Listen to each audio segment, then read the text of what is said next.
welcome. This is Master Prophet Noel teaching you Prophetic Accuracy, Hidden Secrets, Volume 1 and 2 CD set.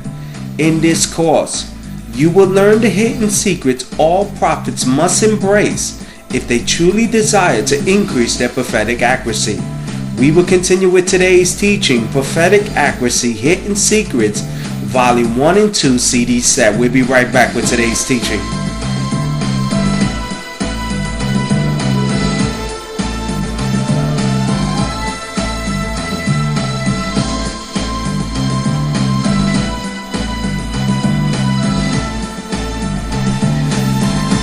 Now, come closer and let me reveal a hidden secret to you that has changed my life. The gift of prophecy can make you rich and place you in front of kings. The gift of prophecy you have inside can bring you the wealth and the material lifestyle you and your loved ones could only dream of.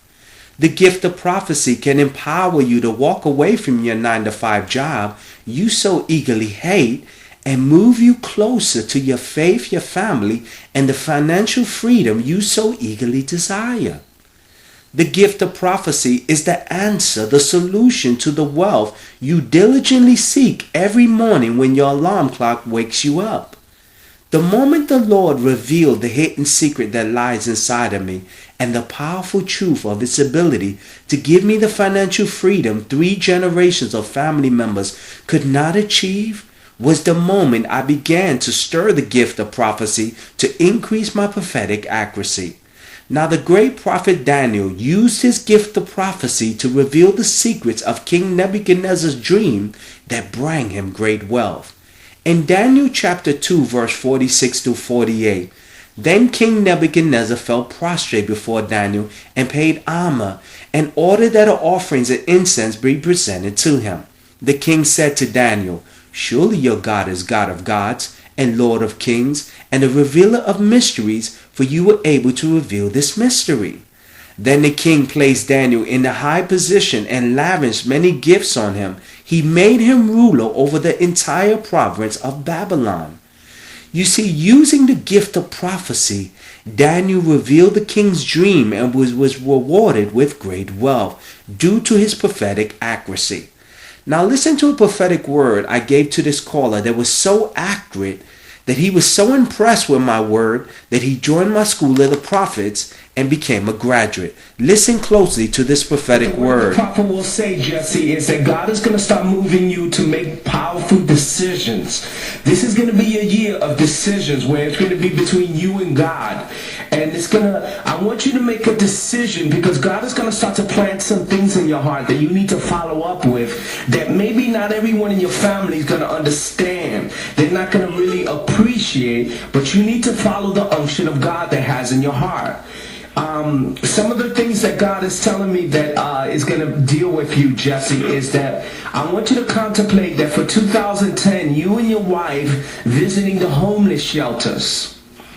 And God wants you to contemplate visiting the homeless shelter, giving some sandwiches, giving some foods, because this will be a great way for you to continue with your movement with ministry, and also give you opportunities to meet people when as you start your ministry. So I want you to contemplate, because the opportunities are going to start to appear in your life when you can give some food and you just go to your local shelter, give some food, tell them about God and things like that.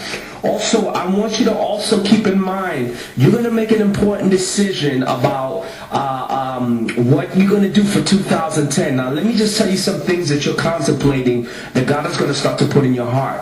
Be very careful because you're going to make a decision that has to do with moving to a closer ministry. And it's going to be something that you're going to be contemplating because there's a ministry there you got your eyes on. Do you understand what the prophet is saying? And it's going to be something that you're going to contemplate because you want to enjoy that ministry. You want to be a part of that ministry. But what I want you to keep in mind, there's nothing wrong with you enjoying the ministry and being blessed. But I want you to keep in mind, Jesse, that you have to start your own ministry, because you have to be very careful that a lot of ministers, they'll try to put you under their ministry and they'll stifle your growth. They'll stifle what God has called you to do. Right. So have you and your wife been talking about maybe moving and getting closer to a recognized ministry that that you guys got your eyes on? Yes, we've been contemplating moving, and we were saying, we were going to fellowship, but we talked about that too. We would fellowship with other churches, but I remember what you said a while back, and we talked about, not getting too caught up. Yes. The ministry because of that same thing. Yeah, because what happens, Jesse, this is what happens. When ministers see your giftedness, when they see your potential, what they'll do is they'll bring you into their ministry and they'll siphon your growth. They'll like stagnate the gifts and your abilities. And I've seen this happen to many, many people. That's why I try to tell people that you can enjoy other people's ministries, but you have to grow. You have to start your own. Because I got a guy. Let me give you an example. I got a guy named Danny that started with me when I first started my ministry. And I prophesied to him that he needed to get out of this certain church. He didn't want to listen to me. He said, no, prophet, they're going to make me a minister. They're going to ordain me. And I kept telling him that that's not their intentions. Their intention is just to keep you to sit down and you to come pay tithes. Right, exactly. And let me tell you, several years later, Jesse, I just saw him the other day, and he's still stuck in the same place. And the first thing I asked him was, are you in ministry yet? Do you have your ordination? And he tells me, prophet, he's still at the same place.